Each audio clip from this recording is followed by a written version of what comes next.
Well, good morning. If we have not met, my name is Luke Deno. I have the blessing of being the coordinator of middle school ministries here at the church, and I also have the blessing of sharing the story of our scripture today, which comes from 1 Samuel chapter 25. And it's a story of three characters, one of which is good, one of which is evil, and one of which is kind of a filler in the story, but is a very important character throughout the Bible. And one of our characters that we're going to talk about today is a character named Nabal. And Nabal was a very wealthy man. He lived in the region of Carmel near Israel. And when Nabal had a lot of wealth, and when we read the Bible, it seems very similar to the wealth that Job had before disaster struck Job. And But Job was a little bit different than Nabal was. Job was very wise with his money. He knew where his money came from. We knew where his wealth came from. Nabal was not that way. Nabal means foolish. The translation means foolish, and Nabal was that and much more. And we're going to see a little bit of that in this story. And during the time of the story, Nabal was getting ready, or was in the process of shearing his sheep and goats. It was believed that he had around 3,000 sheep and 1,000 goats, and his servants were out in the fields shearing them. And during this time, oftentimes, they would need protection. And our character named David comes into the story. He will become the king of Israel very soon. Right now, he's a very wealthy general. And scripture reads, while David was in the wilderness, he heard that Nabal was shearing sheep. So he sent 10 young men and said to them, go up to Nabal at Carmel and greet him in my name. Say to him, long life to you, good health to you and your household, and good health to all that is yours. Now I hear that it is sheep shearing time. When your shepherds were with us, we did not mistreat them, and the whole time they were at Carmel, nothing of theirs was missing. Ask your own servants, and they will tell you. Therefore, be favorable toward my men, since we come at a festive time. Please give your servants and your son David whatever you can find for them. And so David knew that Nabal was preparing for a feast. After every year, when he was done shearing his sheep, they would have a feast with all of his servants. And David knew this, and because of that, he needed a meal for his army of 600 men. Now, in today's society, if somebody were to come to my door and ask me to make a meal for 600 men, well, I struggle to make a meal for myself. But that's another story. But in Eastern society and Israelite law, it was very common for, if somebody came to your door needing a meal, you were supposed to feed them. You were supposed to give them a meal. But for 600 people, it was a lot. And so David sends these 10 men to Nabal, and when they ask Nabal, Nabal turns them away very harshly because of his greed. He wants to keep his money, he wants to keep his wealth, and feeding 600 men would cause him to use a lot of food. And then, so he turns the men away. The men go back to David, and David is furious. David orders 400 of his men to pick up their swords, and they start marching. They start marching towards Nabal's house. They're ready to kill every single man in Nabal's house and just destroy Nabal in every single way. And during this time, our character of good in our story, which is Abigail, Abigail is a very beautiful woman. She's compared to a person that would represent the woman we see in Proverbs 31, the description we see. And so Abigail is very generous in a lot of different ways, and she's very generous with the wealth that her and Nabal have. And so a servant comes to Abigail and lets her know, hey, this is what's kind of going on. We need to do something about this, and Abigail immediately takes action. She tells the servant that came to her to prepare food for all of the men and to start delivering it to David. And Abigail says, I will follow behind you. And so we move on a little bit in the story, and we see we see the caravan of food gets to David before Abigail does. And if you're David, you're assuming, oh, Nabal has realized what he's done and what his fate will be. But Instead, Abigail comes up to David. And because of this, David might have been a little confused. And scripture reads that when Abigail saw David, she quickly got off her donkey and bowed down before David with her face to the ground. She fell at his feet and said, "Pardon your servant, my lord, and let me speak to you. Hear what your servant has to say. Please pay no attention, my lord, to that wicked man Nabal. He is just like his name. His name means fool, and folly goes with him. And as for me, your servant, I did not see the men my lord sent. And now, my lord, as surely as the Lord your God lives, and as you live, since the Lord has kept you from bloodshed and from avenging yourself with your own hands, may your enemies and all who are intent on harming my lord be like Nabal. And let this gift, which your servant has brought to my lord, be given to the men who follow you. Please forgive your servant's presumption. The Lord your God will certainly make a lasting dynasty for my lord, because you fight the Lord's battles, and no wrongdoing will be found in you as long as you live. Even though someone is pursuing you to take your life, the life of my lord will be bound securely in the bundle of the living by the Lord your God, but the lives of your enemies he will hurl away as from the pocket of a sling. When the Lord has fulfilled for my lord every good thing he promised concerning him and has appointed him ruler over Israel, my lord will not have on his conscience the staggering burden of the needless bloodshed or of having avenged himself. And when the Lord your God has brought my lord success, remember your servant." And so Abigail's able to appeal to David's emotions to convince himself in a few different ways. One of those ways being she humbles herself before David. She comes to David and she gets on her hands and knees and pleads with David not to take the action that he's about to take. And Abigail maybe agrees with David on the action he's about to take, but she doesn't agree with the consequences, right? Abigail has family in that building that's going to be killed. Her husband's going to be killed. She's going to be left a widow if David continues with these actions. And so she humbles herself before David. And then she also knows that she knows her own beauty, and she knows that David wouldn't act so harshly on a woman of such beauty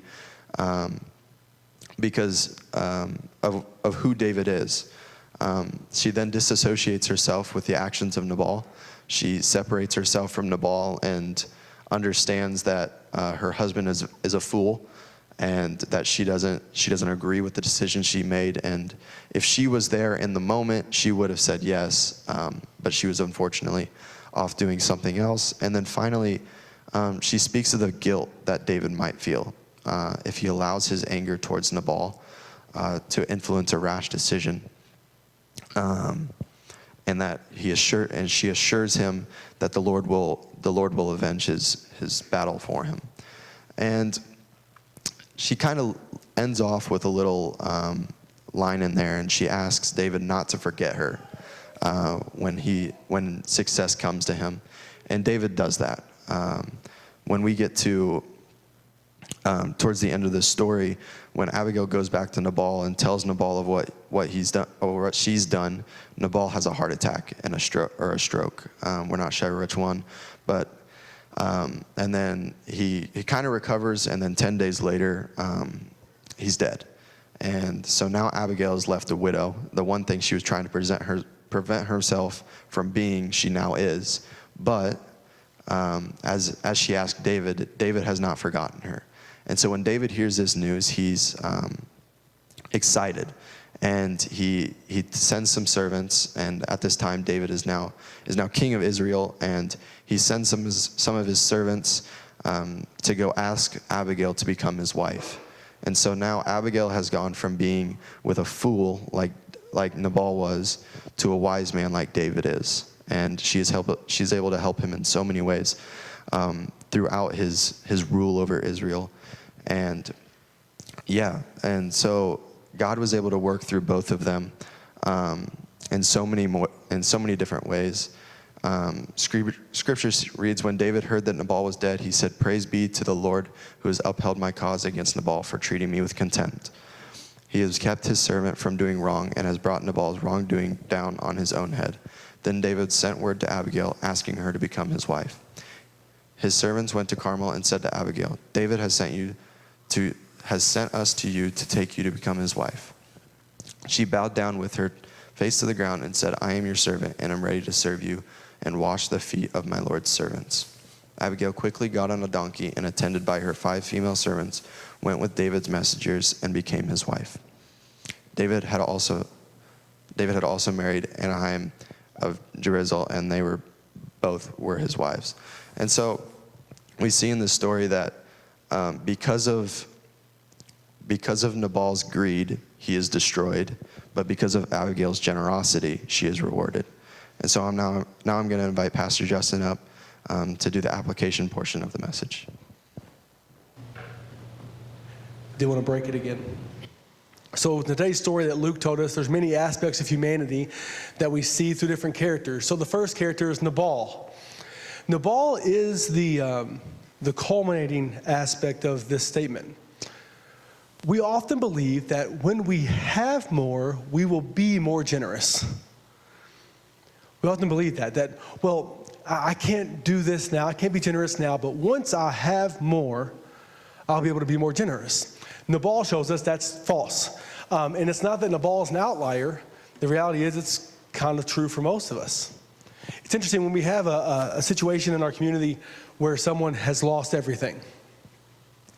It's often the people who have the least to give the most to help that family out because they know what it's like to not have much.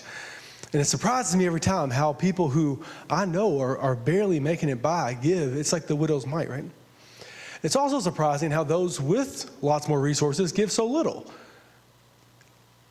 It's a detriment to our society in that way because those who have much should give much, right?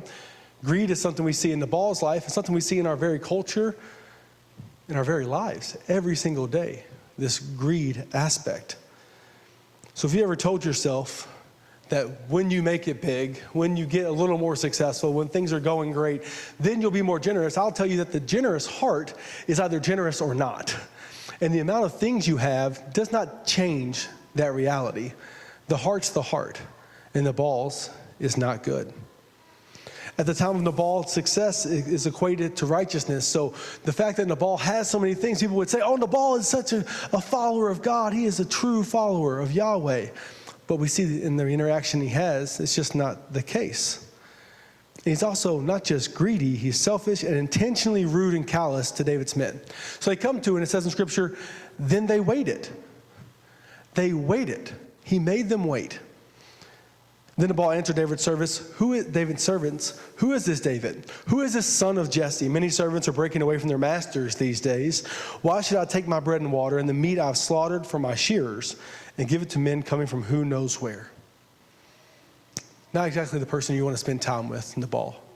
Not something that you would be in close relationship with. And then we see David, and David burns with anger. Kind of a theme with David, if you noticed. He decides, boys, get strapped up. We're going to go down and take care of business. And that's what you want in a new king, right? A real quick anger, and when he gets slighted to go kill an entire family, that's a leading pitch, right? When you're voting for king, that's the guy I want. So that's David in this story. And then we have Abigail, and Abigail is smarter than both of them, thank God. It's kind of natural because she's a woman, and that's just a natural inclination. And I'm willing to say that. Abigail is smarter than both David and Nabal, and she sees what's going on, and she says, well, we got to fix this. And actually, her servant comes to her, and it tells you Nabal's true nature, that his servants are willing to come to his wife and tell him the evil that he's done. This wasn't a one-time deal for Nabal. This is who he is, and they know it, and she knows it. She's smarter, and she handles the situation. She does 3 things to change the story. First, she's clear thinking. Not only does she realize the problem that's happened, but she knows the consequences. Nabal thinks he's out of this. I showed them. But she knows what's about to happen. And because of that, she then, number 2, becomes decisive. She takes quick action, gets all the food together, gets her servants together, gets a caravan rolling, all before Nabal ever figures out what's going on. And the third thing is she's willing to take risk in order to reconcile what's happened. So she's going on this caravan, and then Scripture says she fell at the feet of David and said, upon me alone, my Lord, be the guilt. Please let your servant speak in your ears and hear the words of your servant. Now we notice here that she takes the blame for what happened. She does not let Nabal take the blame. She takes the blame. Let the guilt be on me. And she's potentially also open to the consequences, but she's hoping that David is the man she had heard about. And by taking responsibility for a problem she didn't cause, she now can make a difference in that problem. I've noticed that those who often like to blame and find out who the blame belongs to rarely do anything of significance. Those who are quick to blame and point fingers are rarely actually people who do anything, except for they want to know who did the wrong thing. That's not Abigail. She says, it was me. I should have been there. I should have been there. I could have changed his mind. It's on me. Let me take it all. Now, she doesn't excuse Nabal's behavior. She says, he's a fool. Like, he's an idiot. He's not a smart guy. It's just, it is what it is. I know I married him. Trust me, not a big fan either, but this is who he is. She lays it all out before David about who Nabal is, and she identifies the situation for David. You are a king, and he is a fool.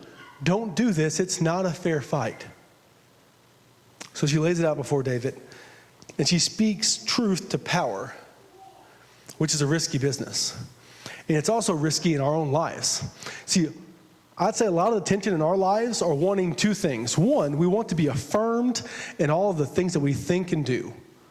We want to be affirmed in those things. And we also want to be told the truth. But we hate it when those two things are not the same. And it causes tension. It causes tension because if all we want to do is be told that we're right, then our friends will only tell us that we're right. And that's not a good way to live. That's a way to destruction. Instead, wise counsel, the people that you can trust to actually ask a question and get an answer, they don't tell you what you ought to do. They reveal to you what you already know you should be doing, but have forgotten or ignored. David must have had a little bit of doubt in the plan to go kill an entire family because he's easily dissuaded by Abigail. Even though he thought this was God's righteousness. And he said, it's on God, not on me. God's been slighted, so I'm going to err. She speaks and says, hey, this is not the right thing to do. You don't want that on your conscience as king. You don't want people to think about this as you start your reign. And he agrees. Abigail changes everything. She reconciles with David. She saves her family. And then, as Luke said, she becomes his wife. Abigail had a great week. You know, it was a really awesome opportunity for Abigail and all the things that she did.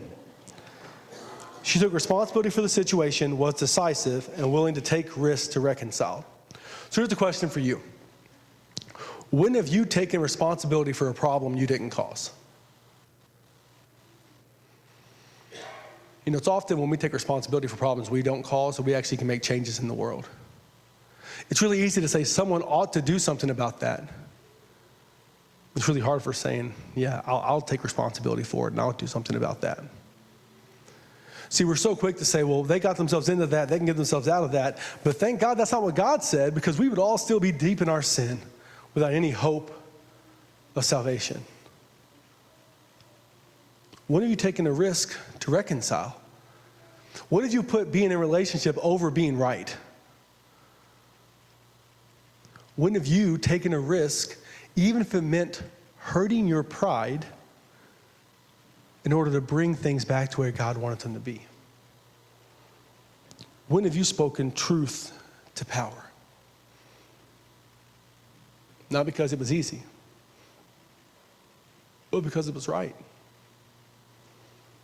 See, in Abigail, this sidekick in the Old Testament that we don't know a lot about, I see a lot of similarities to this guy we call Jesus, who's willing to take responsibility for the situations that we caused, and then took a risk by coming as fully God and fully man to the world to reconcile us back to God.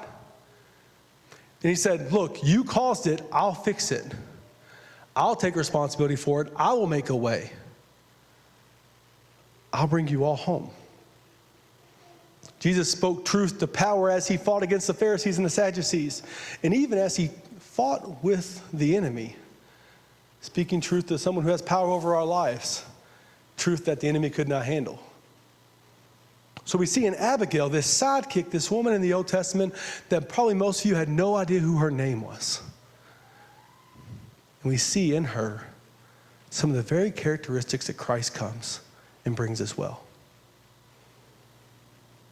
So are you someone like Abigail who's willing to take risk, who's willing to take responsibility, who fears God and wants to see the world changed?